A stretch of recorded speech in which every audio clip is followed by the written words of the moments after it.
What we're going to focus on now is really taking a look at 3 different ways to prepare your orthotic material to create your splint. And what I'd like to say is, just for a second, for nomenclature to be appropriate, is that the use of the word splint is really an old-fashioned term for those who have been in practice for a long period of time.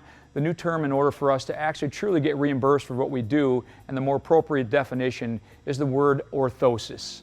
So throughout this presentation and throughout this talk, we will use the term orthosis and splint synonymously, but will be more appropriate. The best term for this presentation, again, is to make sure you use the term orthotic, or orthosis, or orthosis, based on what you're trying to do, if you're making one or multiples as we go through this process.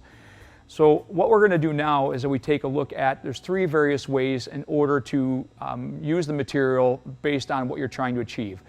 We either are going to make a pattern from the sheet itself using a custom fabricated pattern, whether it be on a paper towel or piece of paper.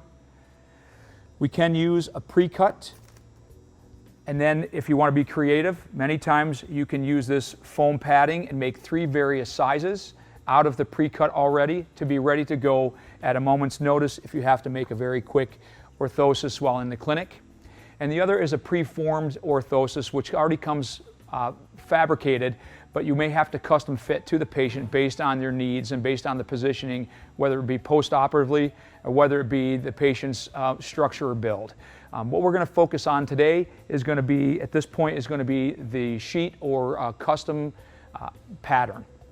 So let's take a look at here. We're going to put her hand here on the paper, and what I'm going to do is we're going to do a pre-cut, or excuse me, a pattern fabricated for the custom orthosis, for a wrist control orthosis.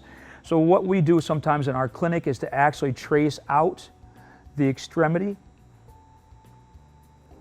and whether you do each finger based on what you're trying to achieve with this orthosis.